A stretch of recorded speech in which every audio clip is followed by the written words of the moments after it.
मधुवाहने रथे सोमस्य वेनामनु विश्व इद्वि दुह त्रयः स्कंभासः स्कभिताश आरभे त्रिह नक्तम याथस्त्रिह वस्विना दिवा। तीन पवित्र करने वाले, माधुर्य पूर्वक वहन करने वाले रथ में सोम के वेना को अनुकूल रूपेण संपूर्णतः जानते हैं। तीन सुदृढ़ स्तंभ गड़े हुए हैं आरंभ में। तीन रात्रियां हैं, मार्ग हैं तीन, हे अश्विना पुरुष औरत युगल दिन में। ये ऋग्वेद के प्रथम मंडल के 34वां सूक्त यहाँ पर लिया जा रहा है। आप कोई भी निर्माण करो, निर्माण कार्य कैसे होता है कि आप प्रतिदिन व्यक्ति काम करे। जैसे कोई बिल्डिंग बन रही है, व्यक्ति ने नींव भूमि पूजन किया, उसके बाद नींव खोदा, वहां ईंट लगाया, तो क्या एक ईंट लगा के छोड़ देता है क्या? वहां कंटिन्यू हर दिन काम चलता है और एक दिन हम देखते हैं कि इमारत खड़ी हो जाती है और आदमी बीच में छोड़ दे तो वो वहीं की वहीं रह जाएगी। तो यही चीजें जीवन में है कि आप प्रशिक्षण लीजिए, अप्लाई करिए, प्रशिक्षण लीजिए, अप्लाई करिए, तो व्यक्ति फिर समाज के लिए क्रियाशील बना रहता है और शारीरिक रूप से भी चुस्त दुरुस्त रहता है। ये महत्वपूर्ण चीजें हैं जो ईशान यहां आपको कह रहा है। तीन सुदृढ़ स्तंभ गड़े हुए हैं आरंभ में। त्रयः तीन स्कंभासः सुदृढ़ स्तंभ स्कभिताशः गड़े हुए हैं आरभे आरंभ में। तीन आधार स्तंभ ईशान है और वह केवल एक है। पहला जो हो गया ईशान है और वह केवल एक है। वेद ईशान, दूसरा वेद ईशान प्रदत्त शाश्वत संविधान ग्रंथ है और तीसरा दिव्यजन होता है और मानव को उसके अच्छे और बुरे कर्मों का प्रतिफल सुनिश्चित रूप से मिला करता है। ये तीन आधार स्तंभों की यहाँ बात की जा रही है कि पहला तो ईशान है, वो एक है, ये आपको मानना पड़ेगा, ईश्वर एक ही है। दूसरा वेद उसके द्वारा प्रदत्त शाश्वत संविधान ग्रंथ है, क्योंकि ईशान जब हुआ तो उसने वेद को दिया, तो वो सृष्टि का संविधान ग्रंथ है। और तीसरा जो है वो दिव्य जन्म होता है, मतलब मरने के बाद भी एक जन्म और आपका होगा जहां आपके जो अच्छे बुरे कर्म है उसका प्रतिफल आपको वहां पर भोगना होगा, वहां मिलेगा। तो इस डर से क्या है, व्यक्ति सत्कर्म करता है, दिव्य कर्म। एक तो ईशान को अगर वो माने तो कि भैया एक ही ईशान है, मुझे उसके सामने जवाब देना है। फिर वेद उसका संविधान ग्रंथ, मतलब मैं उसके अनुसार अपने जीवन को ढालूंगा। और तीसरा दिव्यजन होता है, तो भैया मुझे तो आचरण ऐसे करने पड़ेंगे ना, क्योंकि मुझे ईश्वर को मुंह भी दिखाना है यहां से जाने के पश्चात। तो वो मैं कैसे दिखाऊंगा? जहां मुझे अच्छे बुरे कर्मों का प्रतिफल मिलेगा तो मुझे तो वो दिखाना होगा। तो व्यक्ति फिर क्या करता है, व्यक्ति वहां मेहनत करता है कि हाँ यार, मुझे ईशान को दिखाना है अपना चेहरा, एक दिन पलट कर जाना है, तो क्यों ना मैं यहाँ पर अच्छे कर्म करूं। ये तीन सुदृढ़ स्तंभ है जो आरंभ में गड़े हुए हैं, इन पर ही संपूर्ण जीवन का भार है। हाँ, ये तीन जो स्तंभ है, आधार, अभी आचरण स्तंभों की बात कर रहे थे, लेकिन उसके पहले आधार स्तंभ है। आधार स्तंभ ये तीन आपको मानने ही पड़ेंगे। जब आप तीन को मानोगे उसके बाद आचरणों पे आओगे, तो ये तीन जो आधार स्तंभ ईशान ने बताई, जो विशेषताएं ली हुई, इनको आपको मानना पड़ेगा, इनको अपने मस्तिष्क में बिठालना होगा। जब ये आपके मस्तिष्क में बैठेंगे गहराई तक, तभी आप आचरणों पर बात कर सकते हैं, अन्यथा आप नहीं करेंगे। तो सबसे पहले तो आपको आधार स्तंभ को अपने मस्तिष्क में बिठाना होगा, अपने जीवन में उनको अंगीकार करना होगा कि हाँ ये सच है, ये सच्चाई है, यही है, और मैं पहले इन पर तो अपनी श्रद्धा आस्था लेकर आऊं, क्योंकि जब तक आस्था नहीं लाओगे आप कैसे आचरण करोगे। तो ये जब आप ये आस्था अपने अंदर लेकर आएंगे तो निश्चित रूप से आप बहुत सारे काम कर सकते हैं। किसी भी व्यक्ति के आधार स्तंभ जितने सुदृढ़ और गहराई तक मजबूती से गड़े होंगे, उसका व्यक्तित्व उतना ही अधिक सुदृढ़ और शक्तिशाली और गंभीर होगा। हाँ, आधार स्तंभ आपके मस्तिष्क में, आपके जीवन में जिस गहराई से, जिस दृढ़ता के साथ होंगे स्थापित, तो आपका व्यक्तित्व उसी अनुपात में शक्तिशाली होगा, सुदृढ़ होगा, गंभीर होगा। क्योंकि अगर आप ने आधार स्तंभों को अपने जीवन में अंगीकार नहीं किया है, तो फिर आप कैसे ये विशेषताएं कैसे आएंगी आपके अंदर, जब आपका व्यक्तित्व ही ढीला ढाला है, आपके व्यक्तित्व में कोई अ, अ, आपकी जो व्यक्तित्व उसमें उसमें कोई वजनदारी नहीं है, तो आप कैसे अपने व्यक्तित्व को निखार पाएंगे। कोई भी चीज जब आपके अंदर स्थापित होगी, वही काम करता है ना व्यक्ति, जो उसके मन में स्थापित होती है चीजें। पहले तो वो अपने मन में ये बिठाता है कि उसके लिए उसकी प्रायोरिटी में क्या होना चाहिए। कोई भी व्यक्ति हो, काम वही करता है जो उसकी प्रायोरिटी में होते हैं, जो उसे अच्छे लगते हैं वो वही काम करता है। हम देखते हैं ना, जो उसका लक्ष्य होता है तो उस के आधार पर ही अपना मार्ग चयन करता है। तो ईसा ने यहाँ पहले ही बोल दे रहा है कि भैया आपको अपने अंदर ये आधार स्तंभ तो स्थापित करना होगा, क्योंकि ये आधार स्तंभ जितनी गहराई से स्थापित होंगे तो आपका व्यक्तित्व भी उसी अनुपात में प्रभावशाली होगा, गंभीर होगा, शक्तिशाली होगा, दृढ़ होगा, सुदृढ़ होगा, आकर्षक होगा, और आपकी बात लोगों को अपील कर पाएगी, आपके आचरण लोगों को अपील करेंगे, लोग आपसे प्रेरणा लेंगे।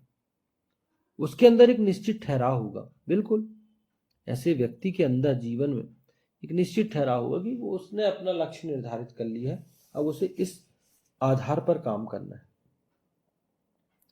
तो ये बहुत आवश्यक है कि आप सैद्धांतिक रूप से मजबूत हो, आपका एक लक्ष्य निर्धारित हो। क्योंकि आप यदि आप स्थिर नहीं है, गंभीर व्यक्तित्व नहीं है आपका, आप पल पल में कुछ बदलने वाले, पल में ये सोच लिए, पल में वो सोच लिए, पल में ये करूंगा, पल में पल में वो करूंगा, तो फिर ये कैसे चलेगा। इन सिद्धांतों को जो व्यक्ति अपने जीवन में जितनी गहराई से विचार कर मानेगा, वह इस सृष्टि में उतना ही अधिक आत्मविश्वास से भरपूर जीवन जी सकने में सक्षम होगा। इस दुनिया के आकर्षण और भय उसे लालायित नहीं कर पाएंगे, ना ही भयभीत कर पाएंगे। हाँ, यदि आपका सैद्धांतिक आधार मजबूत है तो, और अगर आप जब सैद्धांतिक आधार मजबूत है तो आप उन सिद्धांतों को बहुत ही गहराई से मानेंगे, बहुत ही तरीके से उनको अपने जीवन में अंगीकार करेंगे, और आपका जो जीवन है वो उसके पश्चात देखिए, आप ऐसे व्यक्ति जिनके जीवन का कोई उद्देश्य होता है, लक्ष्य होता है, वो देखो वो उस लक्ष्य के लिए काम करते हैं और बहुत ही आत्मविश्वास और ऊर्जा के साथ काम करते हैं, जीवन जीते हैं।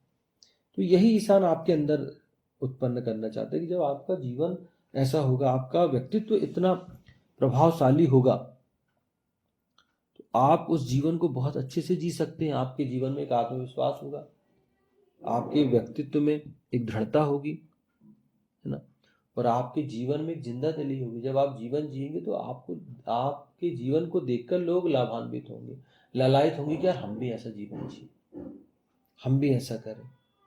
लेकिन ये चीजें एकदम से नहीं आती, ये उसी व्यक्ति के अंदर आती हैं जिसके जीवन में कुछ सिद्धांत होते हैं, जिसका एक लक्ष्य होता है। लक्ष्यहीन व्यक्ति क्या करता है, वो उसके जीवन में, लक्ष्यहीन व्यक्ति के जीवन में आपको कोई एक दृढ़ता नहीं मिलेगी, है ना, एक क्रम नहीं मिलेगा, कुछ कभी भी कुछ भी करना, ये चीजें मिलेंगी। और जो लक्ष्य सैद्धांतिक व्यक्ति होता है, जिसका एक लक्ष्य निर्धारित होता है, उसका पूरी दिनचर्या निर्धारित होती है कि उसे उस लक्ष्य को प्राप्त करना है, तो वो उस लक्ष्य के आधार पर अपने आप का निर्माण करता है, अपने आप को का जीवन निर्मित करता है, अपना जीवन वैसा बनाता है। और फिर क्या होता है, जो एक लक्ष्य वाला व्यक्ति होता है, जो सिद्धांत लिए व्यक्ति होता है, उसको दुनिया के आकर्षण और भय बिल्कुल नहीं लालायित करते उसको कि यार इस आकर्षण में फैल हो गया। वो करते हैं ना लोग कि भाई उसको अपने लक्ष्य से भयभीत करना, तो उसको क्या, उसके जीवन में कोई खरीदने का प्रयास लोग करेंगे, कोई आकर्षण उनको भेज दी कि इसमें फंसा दो इस व्यक्ति को। तो ऐसा व्यक्ति नहीं फंसता, वो जो सृष्टि के इस प्रकार के जो आकर्षण है, भय, उसको लालायित नहीं करते कि नहीं वरना भयभीत करते, क्योंकि उसको पता है कि मेरा ईशान जो है, ईश्वर जो है वो मेरे साथ है। लेकिन जो व्यक्ति ईशान की इन विशेषताओं को अपने अंदर लेगा, आधार स्तंभ को अपने जीवन में अंगीकार करेगा, तो ये आकर्षण तो स्वतः ही उसको मिलने है। सृष्टि की सारी जो व्यवस्था है, सृष्टि की सारी जो सुख भोग है, वो उसी के लिए तो है। उसे अधिक मात्रा में ये चीजें मिलने वाली है। क्यों? क्योंकि वो कर्मठ है ना। वो सिर्फ ज्ञानवान अकेला नहीं है, वो ज्ञानवान होने के साथ साथ कर्मठ भी है। तो वो अपने जीवन में उस मेहनत को करेगा, उस व्यक्तित्व, अपने व्यक्तित्व का विकास करेगा, उन लक्ष्यों को प्राप्त करने के लिए प्रयास करेगा। तो शांत नहीं बैठने वाला ऐसा व्यक्ति। ऐसा व्यक्ति सृष्टि से, उसको मालूम है कि मैं ये करूंगा तो मुझे सृष्टि ये देगी, तो वो सृष्टि से बिल्कुल पाना चाहता है। तो सृष्टि का दोहन करेगा, वो सृष्टि का दोहन करेगा, सृष्टि भी उसको देगी, क्योंकि वो नियमों के आधार पर चल रहा। हाँ, लेकिन वो कंडीशनल होगा। उसका जो व्यक्तित्व होगा, उसकी जो सफलता होगी, वो कैसी होगी कि उसकी मेहनत कर्मठता पर निर्भर होगी। कंडीशन ये होगी कि आपको कर्म करना है और आप ये पाइए, तो वो उसको, उसकी सारी चीजें जो है वो क्लियर होंगी। दुनिया के आकर्षण तो उसको मिलेंगे ही मिलेंगे, बस वो इन चक्करों में फंसेगा नहीं ऐसा व्यक्ति। तो इसीलिए ईशान ने पहले आचरण स्तंभों की बात किया, अब अभी उसके बाद आधार स्तंभ की बात कर रहा है। जबकि पहले आधार स्तंभ की बात करना था, लेकिन इस मंत्र में पहले आचरण स्तंभ की बात किया है और फिर आधार स्तंभ की बात कर रहा है ना। पहले तो उन्होंने बता दिया कि आपके जो आचरण स्तंभों को अपनाने से आपको क्या क्या फायदे होंगे और क्यों अपनाना चाहिए। लेकिन दूसरे, उसके पश्चात वो कह रहा है कि आप वो तभी कर पाएंगे जब आपका आधार स्तंभ मजबूत होगा। तो ये बहुत बड़ी चीज है। ये विशेषताएं हमें अपने अंदर उत्पन्न करनी चाहिए। प्रत्येक व्यक्ति को, ईशान ने, वेद तो सबके लिए है, वेद किसी व्यक्ति विशेष के लिए नहीं, ये पूरी सृष्टि के मानवों के लिए है। कोई भी व्यक्ति है, वो वेद पढ़ेगा, वेदों पर आचरण करेगा, तो वो इन लाभों को प्राप्त कर सकता है। तो उसको ये करना चाहिए। 3 पवित्र करने वाले, माधुर्य पूर्वक वहन करने वाले रथ में सोम के वीणा को अनुकूल रूपेण संपूर्णतः जानते हैं। 3 सुदृढ़ स्तंभ गड़े हुए हैं आरंभ में, 3 रात्रियां हैं, मार्ग हैं 3, हे अश्विना पुरुष औरत युगल दिन में। ओम त्रयः पवयो मधुवाहने रथे सोमस्य वेना मनु विश्व इद्वि दुह त्रयः स्कंभासः स्कभिताशम आरभे त्रिह नक्तम याथस्त्रिह वस्विना दिवा। ओम।